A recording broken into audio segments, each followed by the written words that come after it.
Hi guys. Mbadde Rosa mbafaako munansonyiwa. Naye nammwe mwe mutuuse leeti olwaleero nziro siri leeti. But I hope you guys are doing well today. Guys, yesterday. Let me pull out of the parking and then we proceed.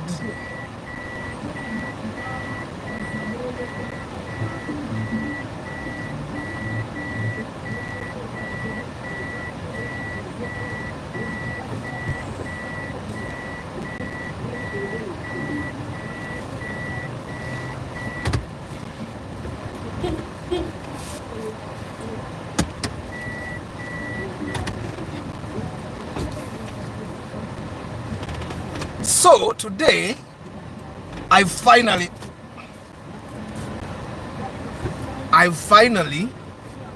gotten the energy to go to a real gym, like a commercial gym, and not my collection of equipment at home. So, and I did go there for about 40 minutes, and yeah, it's literally the same. It's just that the reason why you're there is to simply work out, and yeah, and that's different. So it has rained a lot.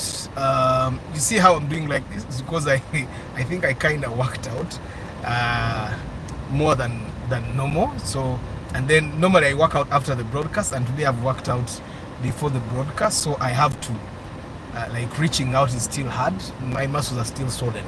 But I hope you guys are doing well. So we did 3 inspections. What cars did we buy? I remember the Ractis. I remember the Regias. What's the other car? I don't remember the third, but we did 3 inspections, right? We did buy Rumion. Yes, we did buy a Rumion. Kambaseko kubala. Leo kabarambuzeko Semuto Road. When was the last time we went through we visited Semuto Road? I don't even think you guys remember. But it has rained a lot. Apparently the government keeps promising us that they're going to fix Semuto Road. But every time they promise us to fix Semuto Road, they put Bipande indicating that a construction company is soon going to start construction. But that never happens. I think the very first time they did that, they even brought graders, they brought Sinotrax, and then they disappeared. Then the last time they even put a kapande there in Matuga saying that we should go slow, construction of the road ongoing, but the construction has never kicked off. Yeah, so that has become normal here. So I don't even use this road anymore because it has a lot of potholes, and it's not friendly for the car. It's not friendly for the car at all. But I remember that there's a time I came to Zobaku a long time ago. I don't even remember where they went, but I know that it was the Semuto Road, and at that time it felt like it was far. And there are some young peeps there that are going to go even farther. Yeah, so but I hope you guys are doing well this Sunday. It's cold, but I still have to put AC for my phone. There is no dust, so I would ideally open the windows. So I have to keep the windows up, and then I have to make sure the AC is cold so that the phone does not overheat. Yeah. And again, tomorrow, you guys, you will miss the express. I would love to show you the express in the morning. It's fantastic. When there are not so many cars, and yes, we have started the potholes now. We have started the potholes. Yeah, but Semuto Road is a hub of factories. There are so many factories on this road these days. So on Friday, I had a very funny experience. We were looking. So what happened on Friday is someone calls me, someone from here, a member of the community, and he says, Arthur. So I'm simply going to be telling you the stories, and then afterwards we can have a conversation, and then we go home. On Friday morning, I think it was around 10, someone calls me and says, Arthur, there is a deal here. There is a car na ya kugura mangu. I want you to come and look at it. And at that moment I said, well, I need the money, and yeah. So I told the gentleman, because he said mangu, I said, okay, let me call my mechanic, send the 50,000 booking. He booked, and we set out, and we found this person at a certain bond. Now, I try as much as possible not to mention people's brands, and I won't mention the brand today as well. So we meet these people at the brand, at the bond, Chivanda, actually, not a bond, at a Chivanda. Because when I say bond, you guys will start thinking it's a real bond, Charlie Chivanda. So I'm with the mechanic and meet these people, and they are looking at a room on UBP. And the room on UBP is 25 million shillings, which is quite unbelievable, looking at the current prices of cars. So we look at the car, and almost everything checks out. But knowing cars that are that are priced unbelievably low, I know there's always something wrong. So we check it out, and it's almost intact. And then we say Katuvugem. So because they had already negotiated the price, I thought let's drive to then Ngabzurugide Virala. But the thing that happens with the person that is selling a car that he is not sure about, normally they don't let you go. Tebaba vako. Wada, especially when they know that you have come to check. For me, which wasn't a problem, these guys had already negotiated, and for me it was a good 400,000 shillings for me and the mechanic to make in like 30 minutes, and then we go back to our business. I even left work being done at office. I had to go back. So we drove the car, and when the AC worked, it had a good Android radio. It was a Rumion, I think. Normally when someone just wants to drive a Rumion, they want a Rumion. So on driving the car, it had work to be done. Suspension system wasn't good, but of course it did not have any tire. All 4 tires had to be replaced. The suspension wasn't good, and literally that's all that the person needed to repair. So the tires are about 1 million shillings, and of course the suspension would take about, let's say, 200,000, and of course it had a leakage on the engine. Now, the one thing I've realized with cars these days, guys, I'm too focused today. Today we are using MTN. Hopefully it doesn't disappoint us. Let me just say hello to you guys. John's Info, Rashid Jagenda, Bukenya, Abi Sebuya, Ibrahim, Chigozi Stanley, Jay Sekaja. I thought you sold our very Ractis 7. Ractis yange ya bei. Atakati ya bei nyoke nalaye kubei ye moroka. Ho ho ho. Yeah. Jay Sekaja, Chechiriwo, Busy Chris, Morad K Momo VIP. Let me hope everyone has a good Sunday, and the city will be mbakwata muna mchuma. Bukenya Abenz na sigaza weekend broadcast Amina Abe ngena fukuranga sizi dojinga. Uregulo ranta buseko. Regias yegulu twagisa sawa 3. Kenneth Sengoba, George Senkubuge, Danny Elkeni, Albino Olak, Katwena M Benjamin, Arthur, which place enewa fene matugenkube etonyi. Abi agamba Regias Chirabika aina mwetokeri amafuta ngenda banyumizo wa Regias. Men at work is just a requirement on roads nowadays. Inginija Joshua 247, Tusime Eddie Mugalasi Joshua Mixwam, Kamugama Godwin, David Sembatia. What's the difference between a bond and a Chivanda? Busy Chris Chivanda Chuna Moroka and Kade Bondi Tuna Moroka Ampia. Patrick Rio Potre Fam Pade Brigitte Kakai, Besigensi Kenneth, Kagwat Dainis, Charles Sebaduka. How short is your patience? Charles, I don't think I'm a very patient person though. Me as Zenga Atasiri, very patient. I think that's one of my weaknesses. I'm not very patient, but I'm practicing to be more patient. Still smiling. I saw you on TikTok calling someone Rumundi. Zeneko Starch, good evening. Arinaito Robert. But guys, can't swim Murumuji. So Kamare Mbozia Friday, then to get Saturday. Very chitambule. So we look at the car, and literally me, I just wanted to tell this gentleman buy the car, because it was like, you know how you see a car and you cannot find a person to beat that price. Like, there is no way you're going to find a UBP Rumion at 25 million shillings. So when I met this car, obviously I see the car was resprayed and all. And normally, for you to find a car that is on number plate UBP that has been resprayed already, normally that's a problem. You get, like, why would a car that is still not even a year old, UBP, in emoroka jenvuga tenaweza mwaka kukubo okitegera. Why would a car that is not even a year on the road be resprayed? Obviously it had a bad body, it was badly driven and all that, but because it was 25 million shillings, which is a very low price, I literally told the person that was buying bule moroka ogento ina ogenda kujaya raisi one. But then again, when you do the math, 25 million shillings plus 1 million of the tires and 200,000 of the suspension system repair, that's about 1.2, which makes it 26.2 million shillings. Now, after the 26.2 million shillings, kubalante moroka nfuwe twasanga bakajifuwa, they had just sprayed it. Do you know what that means? A car, and I've been telling you guys time and again, if your car has blemishes and you can let them stay, let the blemishes stay. Normally these guys that respray cars, they just spoil. That's why I've never even recommended anyone to go to any car, to any spraying booth and all that. So normally a car that has been resprayed recently, if you buy a car that has just been resprayed, normally 2 to 3 months the filler will begin to breaking. The filler will begin to break, and that's not a place you want to be when you have just spent 25 million shillings.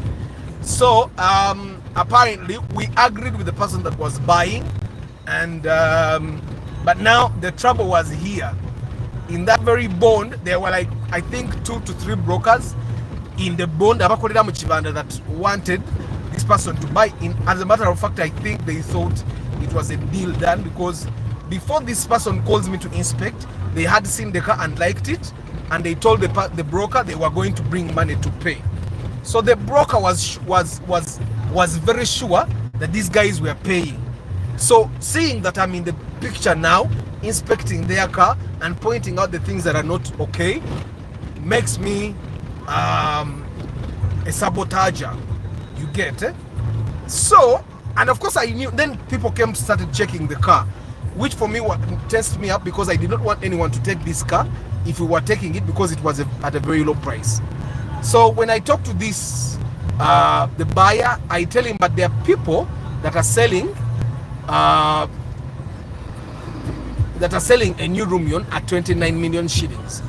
So instead of buying one that is beaten up at 25, if you can raise 29, maybe then we can go and check out this new Rumion that they are talking about. Now I wasn't sure where the one was. There is a broker that I just called Nemoga and Jagara Rumion, Yalaisi. You get now. Next door there was an actual bond, the bond that sells new, like Japan used cars, and their Japan used Rumions were, I think, 35, 36 there. And yeah, so that did not check out.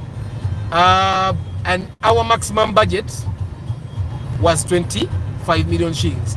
So then I started making phone calls, but then all the Rumions that I was being given were either UBJ, UBH, and all were at 25 million shillings, which wasn't fair.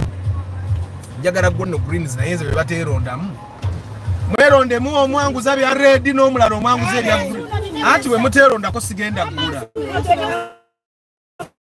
namugamba nzuno mwende mweronde ko omuntu omwangu zebi no omulala nguze ebya red. Banange munansonyiwa. Me, I don't work like that. Banange ebyo byebinemeso ogula ku bantu nzi banna Uganda. That's toto kangule ku buno obwana obuto. Kangule ku buno obwana. Gwe ebyo bintu biri fresh. Mpako kino kimune kuli kimu. Bya rwasa.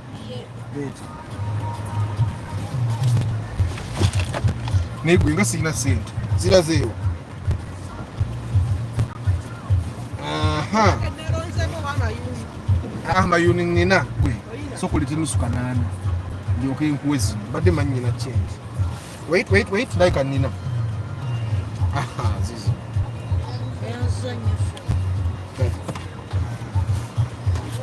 Abai, do you know the one thing that stops me from sometimes buying from places that have the same dealers?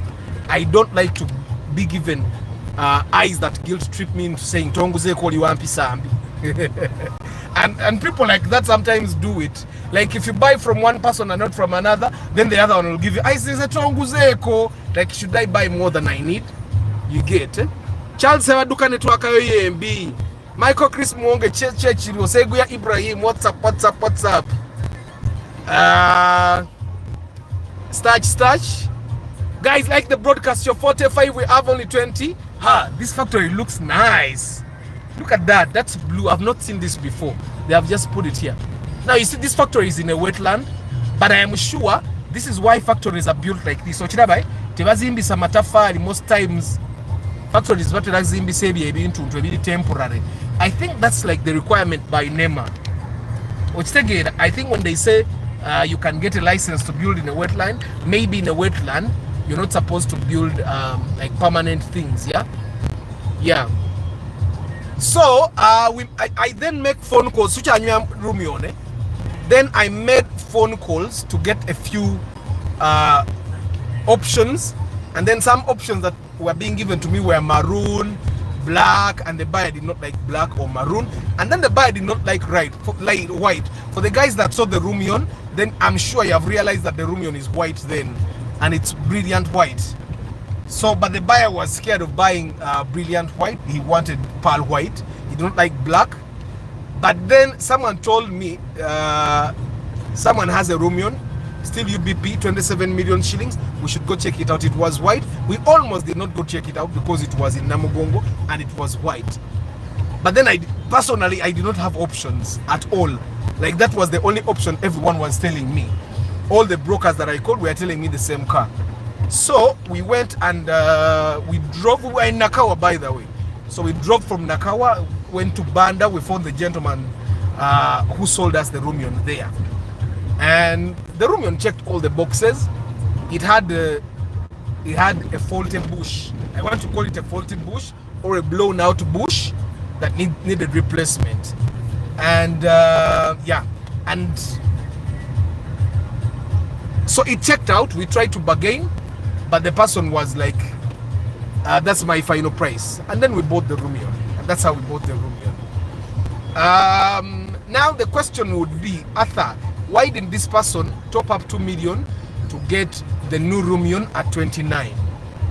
I would also want to ask the same question, but because I know the answer, sometimes someone has a very tight budget and they just want to buy a car and get done with it. But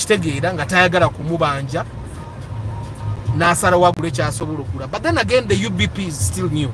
UBP tenaweza mwaka kukubo. Washing bay mujirabi, washing bay zili modern stand so kujeno. I don't know if you guys get what I'm saying. So sometimes someone just has that money.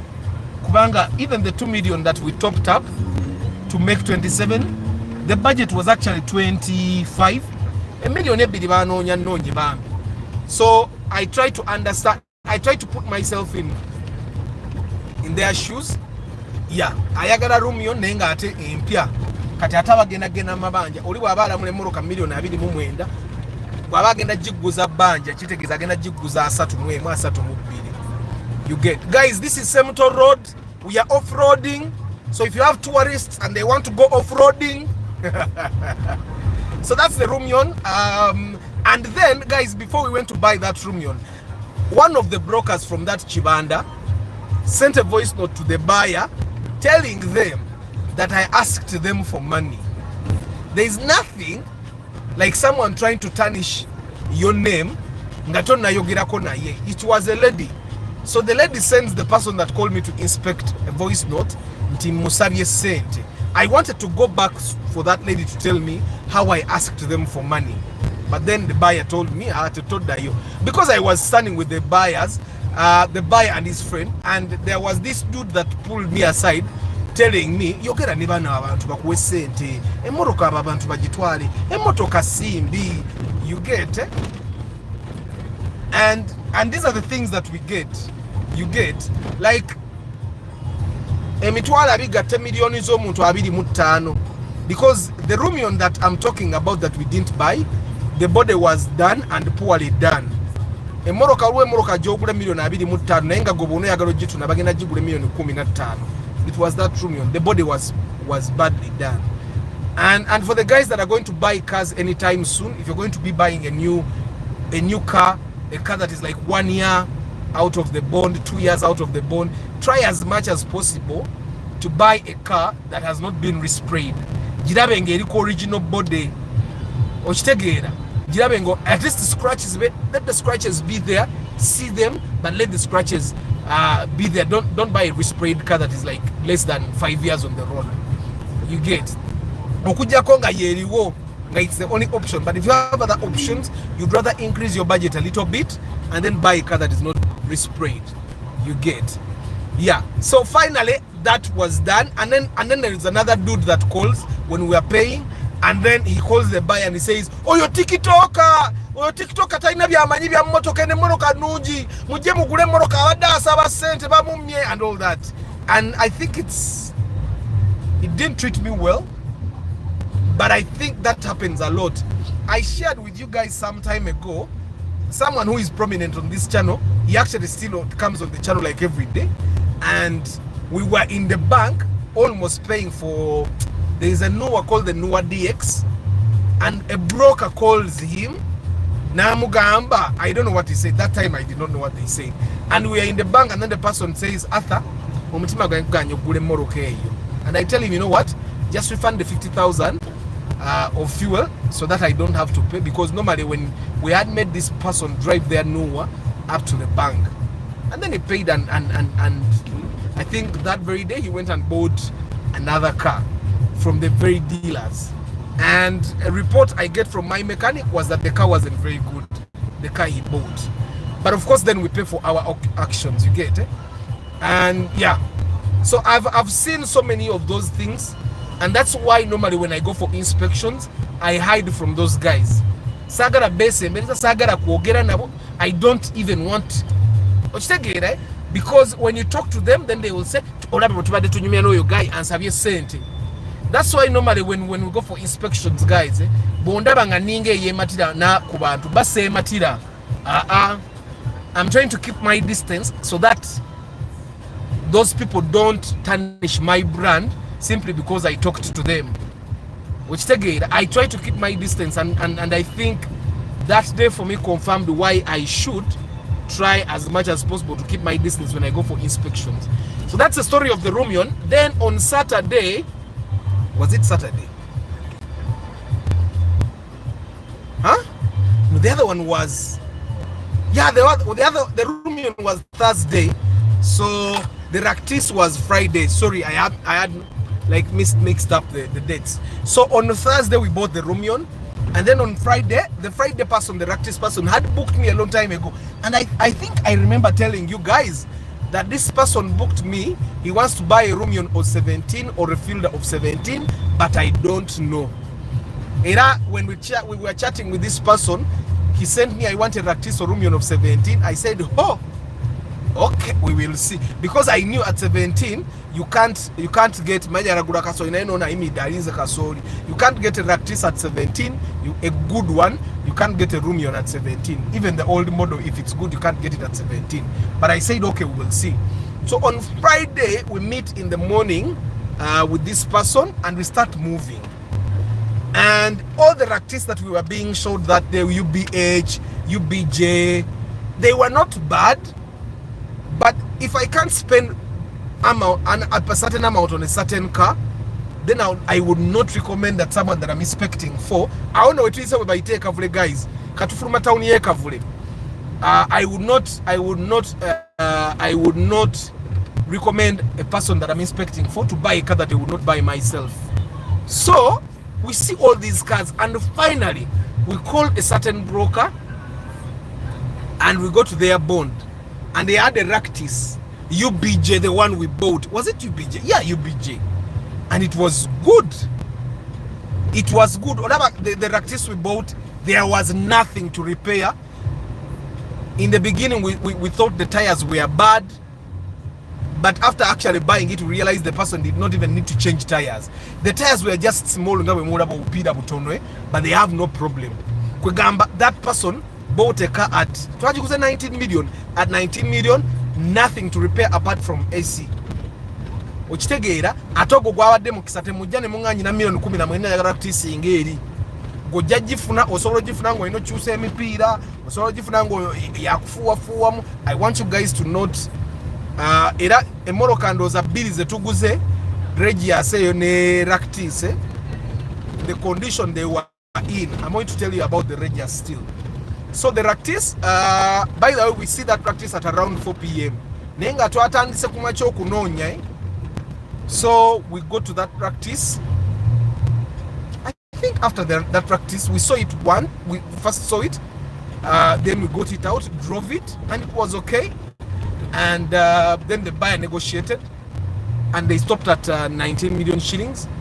Then we went to the bank, and netubana mu bank was a sour bill, you know, Centenary Bank. And then he paid, and then paid for transfer fees, and then yeah, now again, and then I think he wanted to put a radio. Now guys, let me just make this clear. A radio alone, if you're going to buy a radio, the radio comes alone wherever you will go. Then you have to buy something they call a console box. I don't know why they call it a console box, but it's an addition that makes the radio look like it was made in the car. Akantu ako bakatunda emitwalo 10. Some people have cheaper ones, but bakatunda emitwalo 10. So when you buy a radio, don't expect that addition to come free. I understand that when you buy a car, ebisere mo yinzo kuba oweddemwe ogamba angula radio mbadde manche ne bino byonna bijirako ebintu ebimu tebijirako.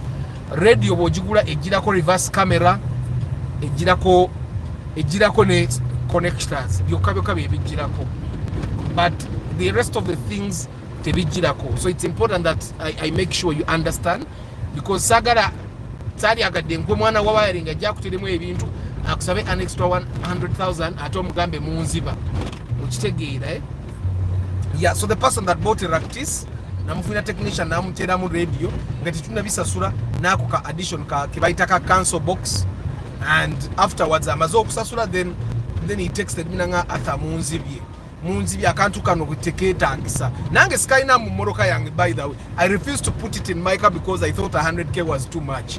So I told him, you know what, I also told you I did not have it in my car. If you don't want it, you can bring it back and you get your money refunded. So kata eko bali tandiko surprising kireka batandikire eno wala obutarambula kati mbabuta tukeno sali tegedde. I think we are going to go a little bit further so that we see more.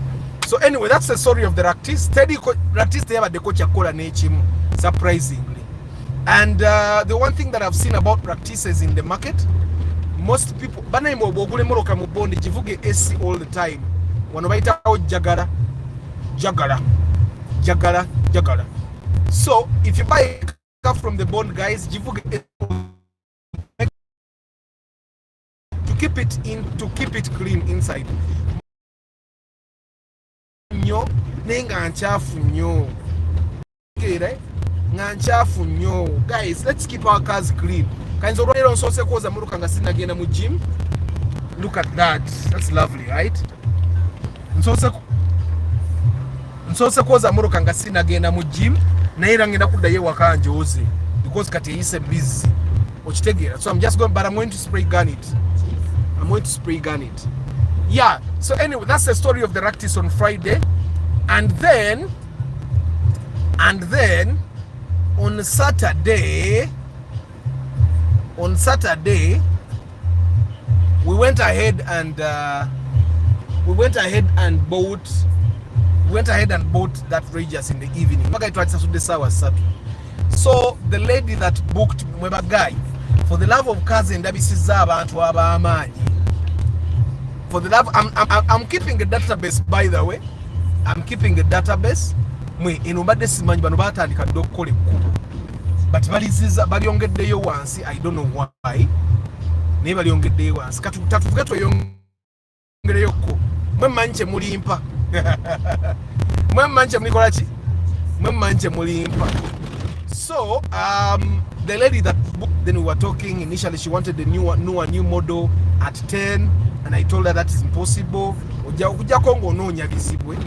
Now, the thing that happens with if you want to buy a car in good condition, yeah, and you have a small budget, the bigger the engine, the more likely that the condition will be good. The bigger the engine, the more likely that the condition will be good. So eno James balaka bagubye emmotoka bandabika diversion kanzire wano erinda basite wali waguka. So anyway, we talked and then I told her maybe if you opted for a newer engine, and now I see why this person opted for a newer engine.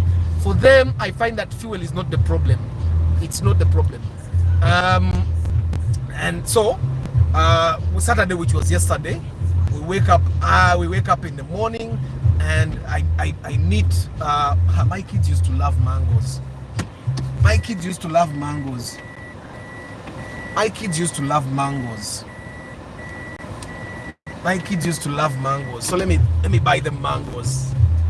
Let me buy them mangoes. Let me buy. My kids love mangoes.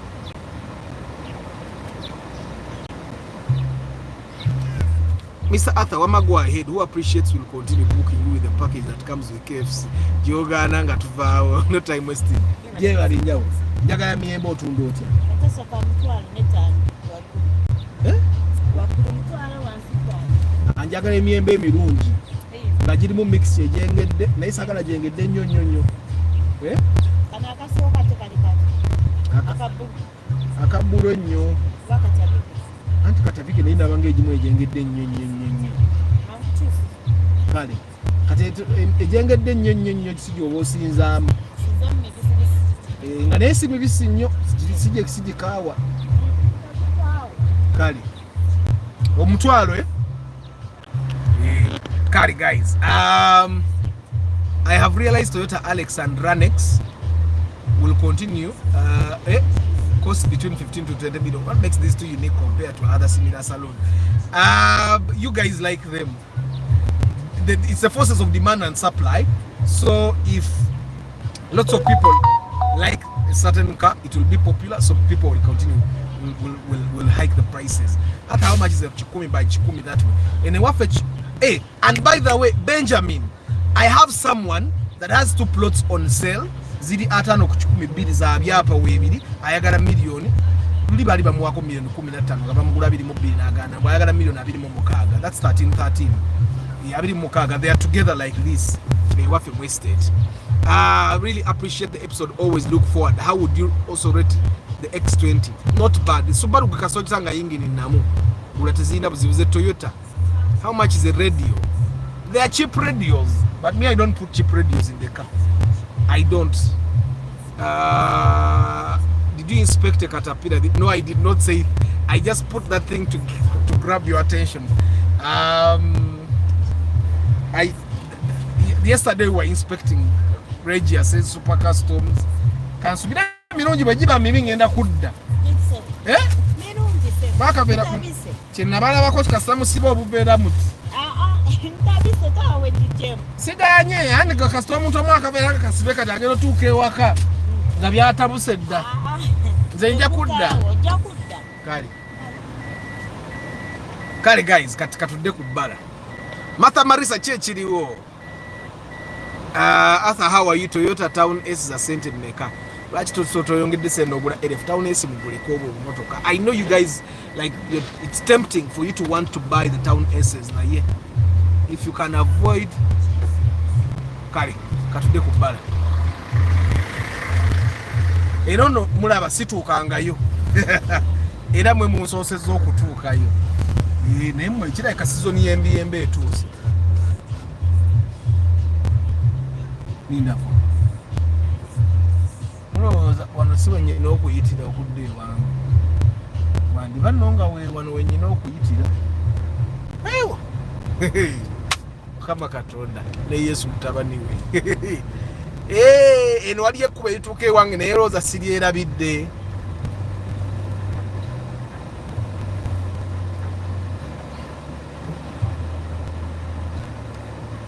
Olowooza seerabidde. Katsoke tweyongereko mu maaso tulabe that's the road.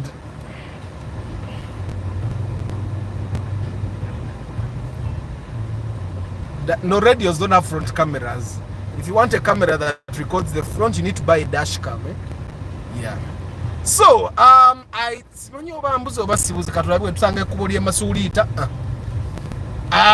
ekkubo nno balitandise ebyadda kakati wano naye nti bayinza odikola bati ne balirekawo emyaka ebiri bakontrakita ba Uganda tebasinyika manyi.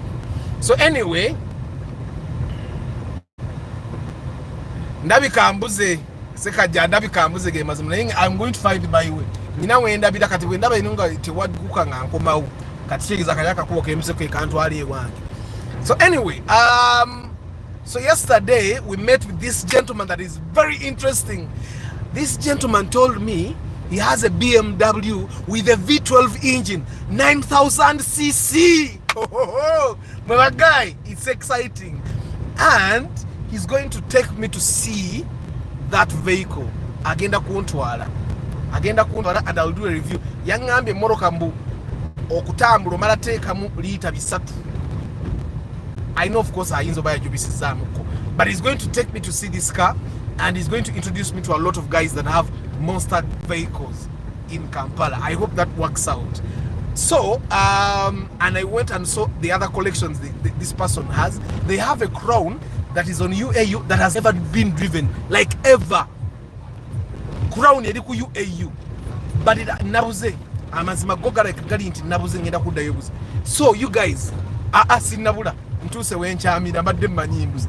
Wanabata down a bridge sebo. So you guys, the gentleman yesterday when I tried to call an inspection is passionate about cars. He even knows how to fix them. Si mechanic, but he knows how to fix cars. So naandaga ka Benz era nako kalimu V12. It's a coupe. Naandaga a Range Rover that is a personalized Range Rover.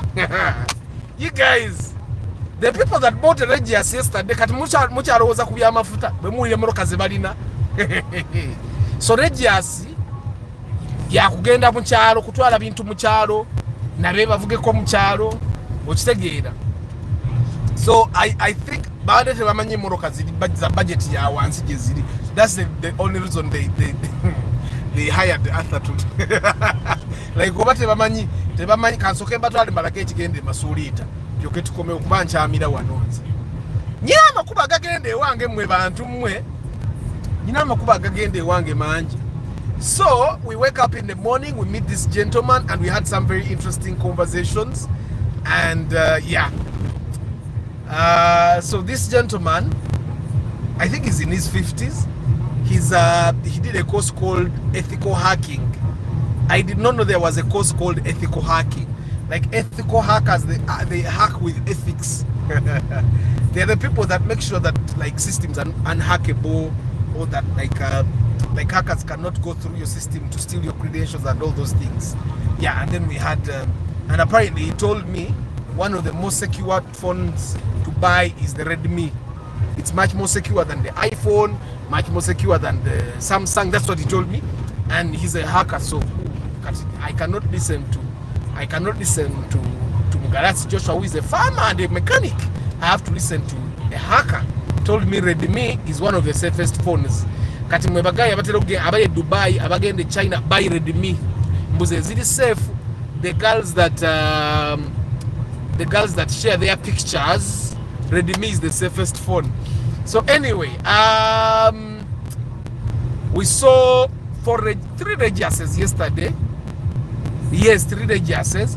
Kati this one, it came to us by accident. We were waiting for a Ractis that was coming from Bombo. And the Ractis from Bombo nyinione yewamba naagana okugireeta. Ekkuba ali mu ddiko nabannange. Tugenda kweyagala abeeno. This will be nearer to my home. Like if I use Semuto Road, I get home faster. So baraka bagenda ddikola. Ate nawulira nti neriite wange wenyini waka bagenda nalyo ddikola. Litambuza ab'amagye. So anyway, none is the factories zikola buchupa kyemmanyi. Wait. Factory ekola buchupa. Factory ekola buchupa. Guys, they are fixing the road finally. Yeah, they are. Kireka batandikidde kapeeka nga bwe bajjeeno. So I'm thinking if they work fast in like by 2025 end, this road will be done. See? That's also going to be a factory. So anyway, guys, masuli tanga chiri wala. Murat Kema, we have V8, kati V12. Kati V12 ngenda baso okujiraba. ngenda basooka okugiraba nyinza n'ogiraba next week V12. Of course I'm going to document it for you guys. So I'm going to see a V12. Yandaze n'obupiki wa World War I. The other guy is a collector. Aina akapiki ka World War I ka 3-wheeler naye buli obwa World War I bwe batambulirangako nga balumba. So gonza golireti nnyo naye temufa sigenda kupapa basiibula naye kakati neetagayo omuntu alifandinga amafuta gange embuze paka ku kyemasuuliita neetagayo omuntu antereka ekizike ku simu kigaddewo amafuta kubamba tutte nno wala eno mwe mundeeseyo mulambulese mutoro naye nange kinkoledde obutaddamu kusala byanjwanjwa nti ekkubo tebali mu ddikola. They are actually working on the road. So this is the road that Masulita Road. Now when you take this Masulita Road, you can go all the way to Hoima Road. When you take that Masulita Road, this one, you can go all the way to Hoima Road. But I'll make a U-turn from here and go back.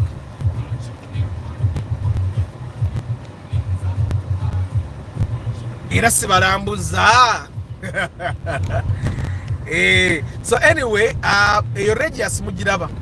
We were waiting for the bombo, the Ractis that was coming from Bombo. And then someone calls us.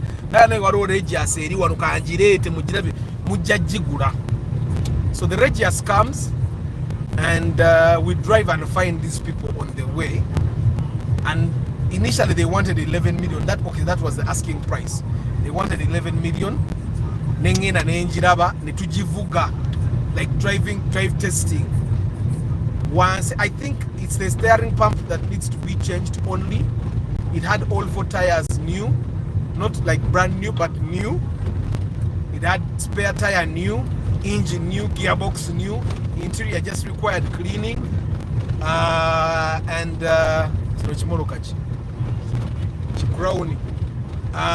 what else did they need to work on?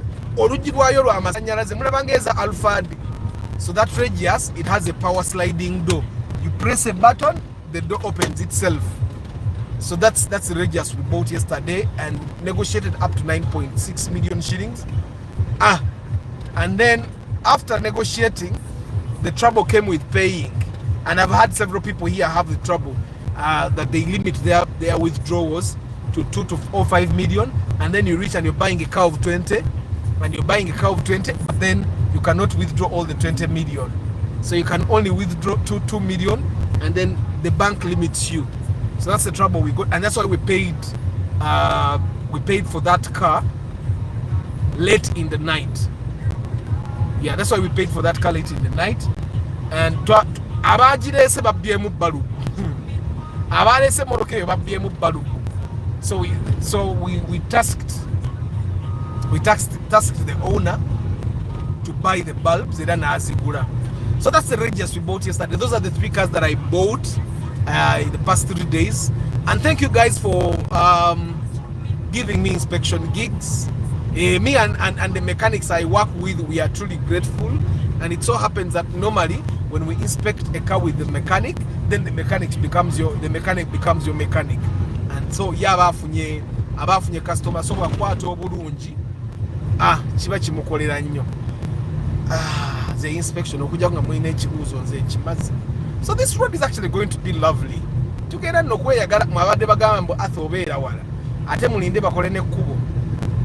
Wengenda okukyamira by the way n'eryo ekkubo bagambe amagye gagenda ddikola amagye gagenda oddikola ngenda balaga wengenda okukyamira wennyini. They are going to make that road nga connecting up from Bombo Road up to Semuto Road. Babenga tebetaga kudda matugga. Of course kati aguga kyali mu nkuubo. Naye kati eri ekkubo we balikola liyita wange wennyini. Nja kuba ndi mu kintu. Nja kuba kati nvuga chorus. Era kati you guys are planning to buy land from this way. Kati ploti yaku no eteko kuba ya milioni nga 3 kwana. Eyawa no if you're buying from the main road. 3 kwana. Because kati kubo lino baliko kati bano abaziika wana abantu abaana bagenda kutundawo era abafu bagenda baziikula. Yeah, so that's all with the inspections that we did I'm glad we got all good cars. Emoroka zonna ze twafunye nnungi. Ate emoroka zonna nga bwe twaziguze for the past 3 days, all cars don't require tire changes. All of them, they don't require tire changes. So the people that bought those cars are going to enjoy. Bagenda kuba mu enjoyment. Kati akakubo wengenda okukyamira ke bagenda okukola kabenga kava ku Bombo Road ne kayunga wano ne bamala ne bagatta ku ne bamala ne bagenda. I think the army has activities in Kapeka. I don't know, but this car road here, I hope we will win. Watekwa kuba we wano sinza kukula mirundi ebiri. Watekwa kuba we wano mama okulinnyayo. Watekwa kuba we wano. Waliwo ebintu ebimu byogula ng'obigula lw'obirabye kubanga mala mpa manene gokka big ones. Yeah, so let me buy these eggs for the boys also. So munange ba guys, sijja balaga paka waka. Sijja balaga ngenda fako wentuka mba sibuli dakika zili 15 ezo tugenda zivuga because kukolye taka kunomvuga kompola mpola. Vinikat chechiro King Daniels chechiro kuna wano kazijeko ne AC.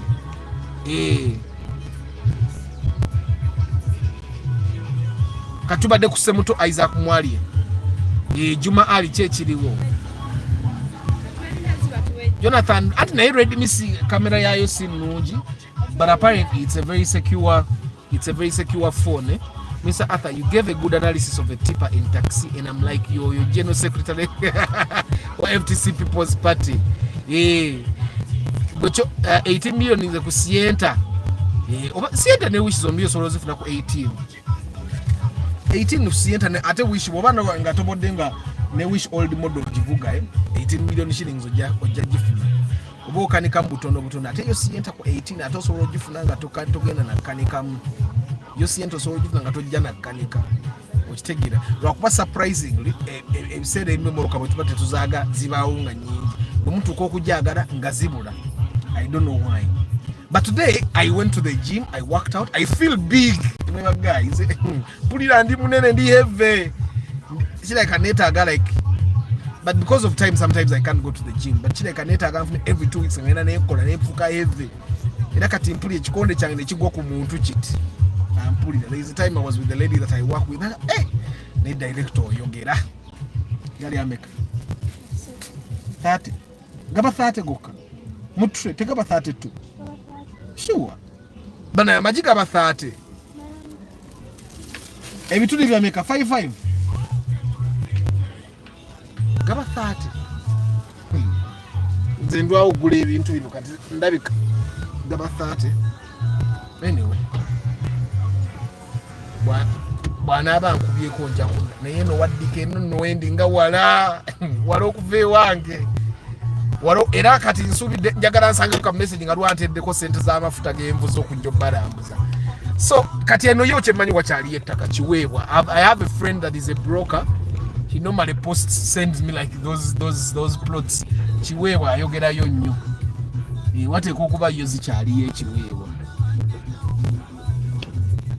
Kati eno enedda waabanga kyalo naye kati abantu gye batandise okuzimba. Abantu batandise okuzimba kano kate kuba kali ka project ka government akayumba kalaba kate kuba kali ka project ka government.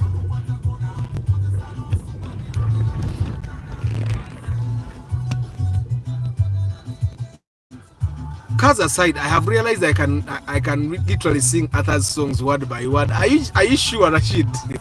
Nange mayokubera muno neba abani nga babiyimba Uganda te balutereza naye nga babimanyi. Which SUV is reliable on both fuel and resale and maintenance? Ogenda gula RAV4. Toina walala wolaga. Ja kuma sente zo bulungi.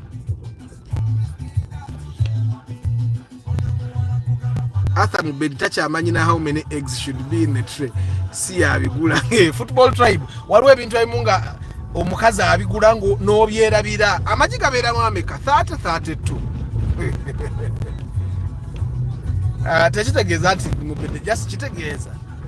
the structures in my home zili intact zikola kati nyinza nobanga guzenga jegali but I just thought during the week tubulwa obudde obugula ebintu bino ate ba urban ne babisaba mulaba 10 ine eriko n'omuguwa gwaki omuguwa gwaki ate 10 ya musajja mukadde naye efiiridde wano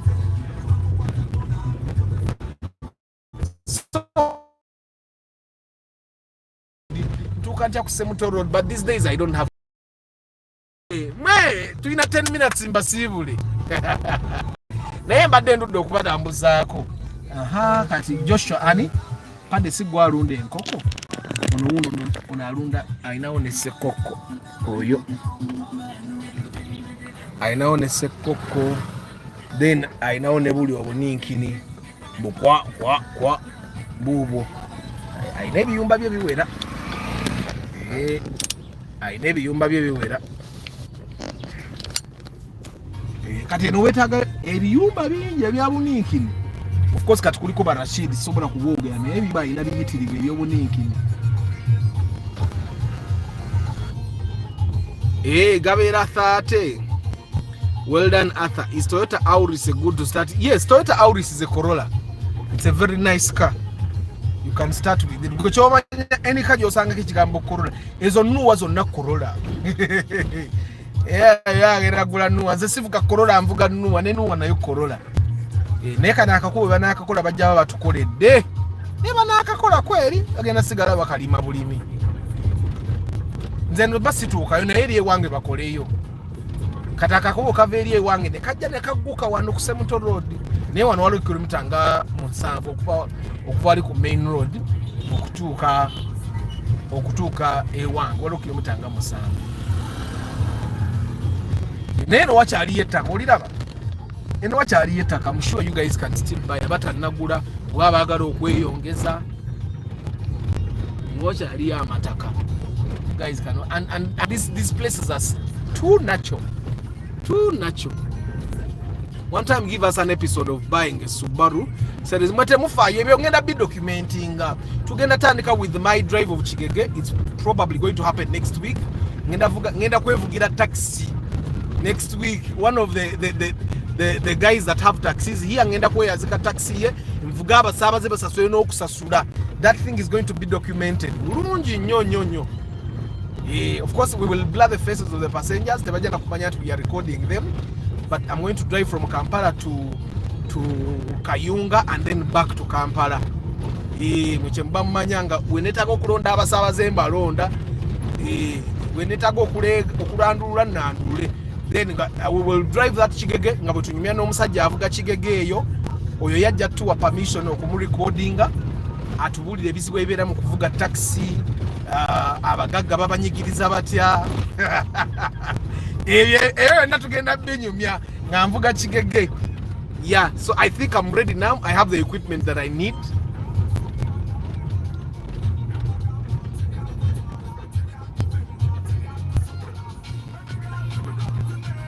Okoze bench meka benchi anti kati Chris Fitness yanjigiriza tokola bya kufiirawo naye okola nga kagumira kati kagumira ku bench nkola okwebaka eyo bagiyita batyo ba mu luzungu eyo nkola seti zange 3 20 double seti 3 nenkolayo ka incline nenkolayo ka decline bwenvaawo nengenda nenkola na seti yange ey'omukono gyenkola nenkola mukoko mugongo squatting nzikola during the week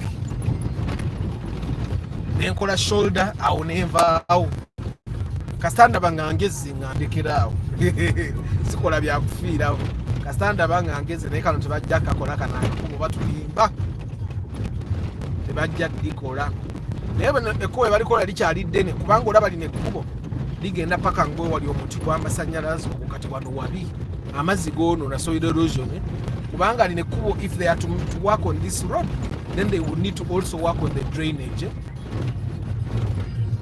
Kazi nga kiri ku budget y'amagye but I doubt tebajja dikola libatulima tebajja ddikola baligenda ne lijja ne liyita mu kasenyi wano tulina eddakiika 6 mbasiibule bantu bange tulina eddakiika 6 mbasiibule naye nga mwebale kubeerako ku broadcast kate nyina ebisooto bino byempiseemu nzira waka kuwoza mmotoka kati olaba this is a pure wetland bakubirawo n'amatafaali ga bbumba era olaba tewali nabazimbawo naye kati gonojja ne bakuguza puloti wano oba owedde okujja nga naawe ogenda teekawo factory y'amatafaali factory y'amatafaali eba ekola kuza bo bonna bonna kati omu monna they are making bricks clay bricks. Yeah, so guys, I do pre-purchase inspection, but you need to book me in advance to not limit. If you don't book me in advance, no Peter, I'll come and I'll look at those cars and I'll encourage you to buy one of them. Because ebyokumpita kusawa mukaga hata jangonda bile kwene mmotoka. Like I told you, buying a car is like buying land. You can't just look at one car and say yesinga kyali badde kinyuma n'olune mmotoka ndala nnyingi okitegeera ate saagala kujja kukola inspection yakwejjako. Looking at only one car is deadly for you as a buyer, especially if you're investing more than 5 million. Abagula emmotoka eze million 5 it's okay, tunula bwemu kuba si nnyingi era ennungi, but also nezo eze million 5 nazo era options gye ziri. It would make sense if you look at more than one option. Kati wantuvudde mu kisenyi naye abo musenyi we banaazimba ennyumba eziri eno zigenda kuba zifuna a test of the water.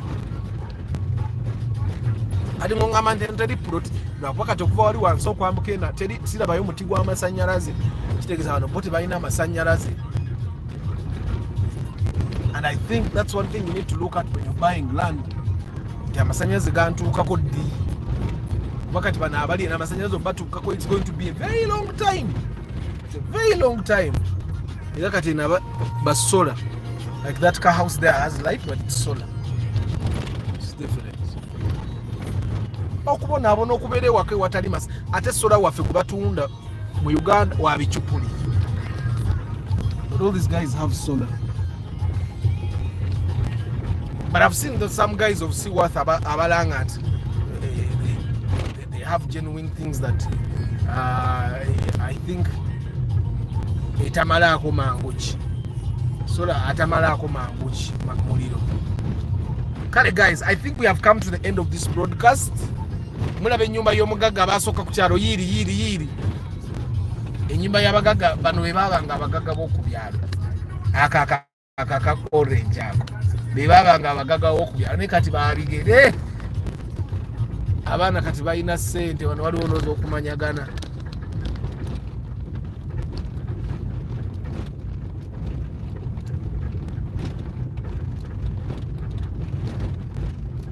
Mwagamba sibalambuza gye mugenda okuzimba ng'ogyeko abaazimba edda naye abasinga kumwe mugenda kujja eno mutwegatteko.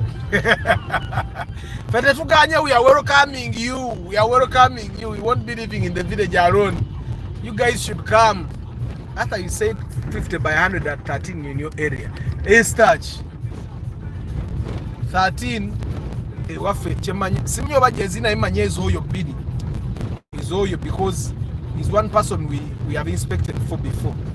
So nga yalinayo plot actually ennya ebbiri n'azitunda ate alinayo endala bbiri nazo azitunda za byapa mu ngalo ne transfer form azirina. He actually showed them to me, and the person that bought a car on Friday wanted to pay 15 million amubanji azigule naye nga ayagala zigula 22 ate oli ayagala 26 awe baale maganira.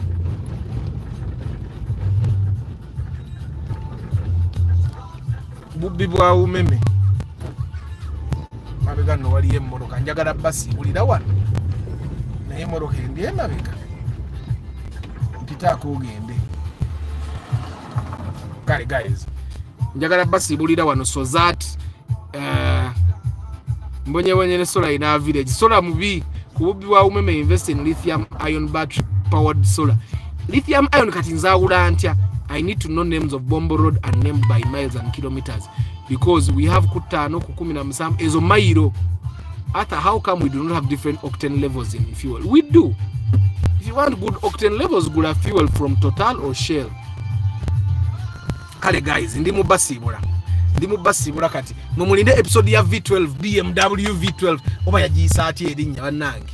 I should have written it down. Jones Info, Rashid Jagenda Bukenya, Abiseguya Ibrahim, Chigoze Stanley, J Sekaja, Busy Chris Murad K Momo VIP, Abi Bukenya, Kenneth Sengoba, George Senkubuge, Dani Okene, Albino Olak, Katrina M Benjamin, Engineer Joshua 246, Tusime Edim Galasi, Joshua Mix Farm, Kamokama Godwin, David Sembatia, Patrick Rio Poultry Farm, Pade Bridget Kakai, Besigensi Kenneth Kagwa Dennis, Omusajja ayombera kyoni, Charles Sebaduka, Nsere Kostage, Arinaitwe Robert, Seguya Ibrahim, Michael Chris Mwonge, Jonathan Semuanga, Habat Sab, Martha Marisa, Namuyomba Lucy, Tumuyembisa Ivan Jumia, Joseph Vali Kudembe, Derek Lule, Elifazi Thomas, Katumba Hamidu, Derek Lule, Yusuf Minaj, Goreti Nachintu, Hagen Chama, Seith Kagaba, Lucky Mose, Ben Kako, Mash Josh, Enos Wambi, Isaac Mwalie, Tuijuche Rogers. At 15 million, you'll get a Primo. It won't be so good. Okujango yagala old model Rogers. But if you want a new model, it won't be so good, but you'll get it. No wabiliyena osobola okugifuna. It also won't be so good. J Sekaja, Dorothy Nafuka, Murad K Momo VIP, Juma Ali, Rama Charity Organization, Vinny Katz, King Daniel, Vilgax, J Sekaja, Mwirumulo za simamaze, Tabo Match, George Senkubuge, Peter Bakaye, Mark W, Chris Christlove, Enos Wambi, Maxwell Kauma, Besigensi Kenneth.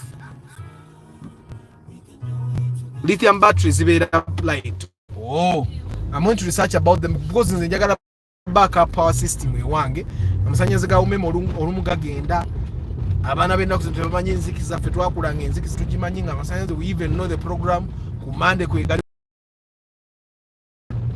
Kurokutano kwegali kulomukaga tagali ko kusa. We would even make programs where we will watch TV from when the power goes. Cleaver, good evening. Guys, namba bali mukamori, I don't take you for granted. Munzikirize mbasibulire wano nyongere muka speed njoze moroka ngo budde bukyaraba. I'll see you tomorrow morning. For those that will be on abatabere kukumacha, I'll still see you